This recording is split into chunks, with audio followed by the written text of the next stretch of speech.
இன்னைக்கு இந்த வீடியோவில் அவல் நாட்டு சக்கரெல்லாம் வச்சு ஒரு சூப்பரான அதே சமயம் ரொம்பவே ஹெல்த்தியான ஒரு sweet and nut idli cake தான் எப்படி செய்யறதுன்னு பார்க்க போகிறோம். இது சாப்பிட்றதுக்கு அவ்வளோ சாஃப்டாக சூப்பராக இருக்கும். இது பண்ணுறது ரொம்பவே சிம்பிள். இப்போ வாங்க இது எப்படி பண்ணுறதுன்னு பார்க்கலாம். ஸ்டவ் ஆன் பண்ணி இந்த மாதிரி ஒரு பவுல் வச்சுக்கோங்க. அதில் ஒரு அரை கப் தண்ணி சேர்த்துக்கோங்க. இந்த தண்ணியில் இப்போ ஒரு பிஞ்ச் சால்ட் சேர்த்துக்கோங்க. இப்போ இந்த தண்ணி நல்லா கொதிச்சு வரட்டும். இந்த தண்ணி நல்லா கொதிச்சு வந்ததுக்கப்புறமா இதில் நான் இங்கே ஒரு கப் நாட்டு சக்கரை சேர்த்துக்க போகிறேன். இதுக்கு பாகுபதெல்லாம் எதுவும் பார்க்க தேவையில்லை. நாட்டு சக்கரை நல்லா கரைஞ்சி வந்தால் போதும். இதுக்கப்புறம் நம்ம இதை ஃபில்டர் பண்ணி எடுத்துக்கலாம். இப்போ இது நல்லா கரைஞ்சி வரட்டும். ஒரு தடவை கலந்து விட்டுக்கோங்க. இதில் நம்ம நாட்டு சக்கரை சேர்த்து செய்கிறதுனால இது ரொம்பவே ஹெல்த்தியானது. ஒரு தடவை உங்கள் குழந்தைங்களுக்கு இதை செஞ்சு கொடுத்து பாருங்கள். அவங்க ரொம்பவே விரும்பி சாப்பிடுவாங்க. இப்போ இது நல்லா கொதிச்சு வரட்டும். இந்த மாதிரி ஒரு பவுல் எடுத்து ஒரு ஃபில்டர் ரெடியாக வச்சுக்கோங்க. இது கரைஞ்சி கொதிச்சு வந்ததுக்கப்புறமா நம்ம இதில் ஃபில்டர் பண்ணி எடுத்துக்கலாம். இப்போ பாருங்கள், இது நல்லா கொதிச்சிட்ருக்கு. இப்போ ஸ்டவ் ஆஃப் பண்ணிவிட்டு இதை நம்ம வடிகட்டி எடுத்துக்கலாம்.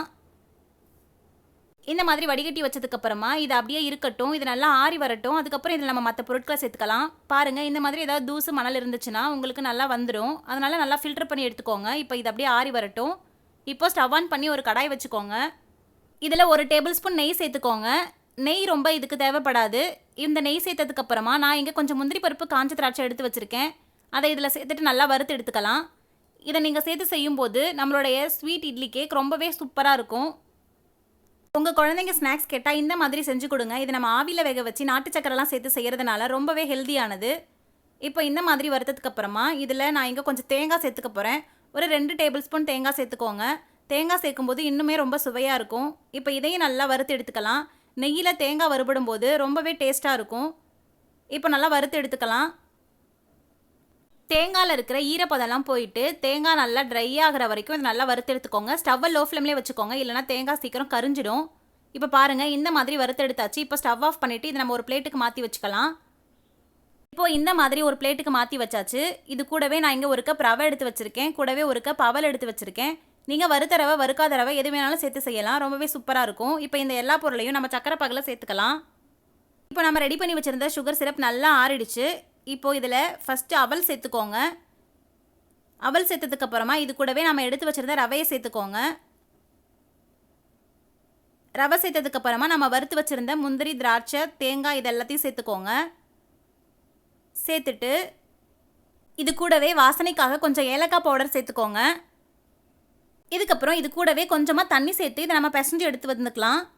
இந்த இட்லி கேக்குக்கு மாவு கொஞ்சம் கெட்டியாக தான் இருக்கணும். இப்போ இதை நல்லா பிசைஞ்சு எடுத்துகிட்டு வந்துக்கலாம்.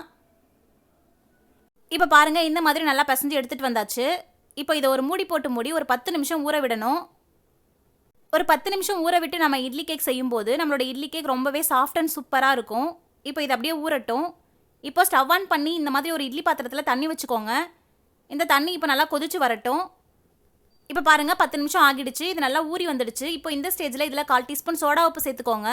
சோடா உப்பு சேர்க்கறதுனால நம்மளோட இட்லி கேக் ரொம்பவே சாஃப்டாக சூப்பராக இருக்கும். இப்போ இந்த மாதிரி சேர்த்ததுக்கப்புறமா மறுபடியும் இதை நல்லா பிசைஞ்சு விட்டுக்கோங்க. தேவைப்பட்டால் கொஞ்சம் தண்ணி சேர்த்து நல்லா பிசைஞ்சு விட்டுக்கோங்க. இந்த மாதிரி ஒரு இட்லி பிளேட்டில் துணி போட்டு நான் பிசைஞ்சு வச்ச மாவை இந்த மாதிரி தட்டி வச்சுருக்கேன். நீங்கள் டைரெக்டாக இட்லி பிளேட்டில் நெய் இல்லைனா ஆயில் அப்ளை பண்ணிவிட்டு கூட நீங்கள் இந்த மாதிரி தட்டி வச்சுக்கோங்க. இப்போ இதை நம்ம ஆவியில் வேக வச்சு எடுத்துக்க போகிறோம். நீங்கள் உங்களுக்கு விருப்பமான சைஸில் சின்னதாவோ பெருசாவோ இட்லி பிளேட்டில் இந்த மாதிரி தட்டி வச்சுக்கோங்க. இப்போ தண்ணி நல்லா கொதிச்சிருச்சு. இட்லி பாத்திரத்தில் இந்த இட்லி பிளேட்டை எடுத்து வச்சுக்கலாம். இப்போ இந்த மாதிரி இட்லி பிளேட் எடுத்து வச்சுக்கோங்க. இப்போ இதை ஒரு மூடி போட்டு மூடி ஸ்டவ்வை லோ ஃப்ளேம்லேயே வச்சு இது ஒரு 15 நிமிஷம் நம்ம வேக வச்சு எடுத்துக்கலாம். இப்போ இது ஒரு 15 நிமிஷம் நல்லா வெந்து வரட்டும். அதுக்கப்புறம் நம்ம ஓப்பன் பண்ணி பார்க்கலாம். இப்போ 15 நிமிஷம் ஆகிடுச்சு. இப்போ இதை நம்ம ஓப்பன் பண்ணி பார்க்கலாம். பாருங்கள், நம்மளோட இட்லி கேக் எவ்வளோ சூப்பராக நல்லா உப்பி ரெடியாகி வந்திருக்குன்னு. இது சாப்பிட அவ்வளோ ஒரு டேஸ்ட்டாக இருக்கும். கண்டிப்பாக நீங்கள் உங்கள் வீட்டில் ட்ரை பண்ணி பாருங்கள். இப்போ நம்ம இந்த இட்லி பிளேட்டை வெளியில் எடுத்து வச்சுட்டு ஆற விட்டுட்டு நல்லா ஒரு பிளேட்டுக்கு மாற்றி வச்சுக்கலாம். இப்போ பாருங்கள், இந்த மாதிரி ஒரு பிளேட்டுக்கு மாற்றி வச்சாச்சு. அவ்வளோதான், நம்மளுடைய ரொம்பவே சூப்பரான டேஸ்டியான sweet and nut idli cake இப்போ ரெடி ஆகிடுச்சு. இதை நீங்களும் உங்கள் வீட்டில் ட்ரை பண்ணி பார்த்துட்டு எப்படி இருந்ததுன்னு மறக்காமல் கமெண்ட்டில் சொல்லுங்கள். இந்த வீடியோ உங்களுக்கு பிடிச்சிருந்ததுன்னா லைக் பண்ணுங்கள், ஷேர் பண்ணுங்கள். மறக்காமல் ரச்சு விலாக்ஸ் சேனலை சப்ஸ்கிரைப் பண்ணிவிடுங்க. மீண்டும் இன்னொரு சூப்பரான ரெசிபி வீடியோவில் நாம் சந்திக்கலாம்.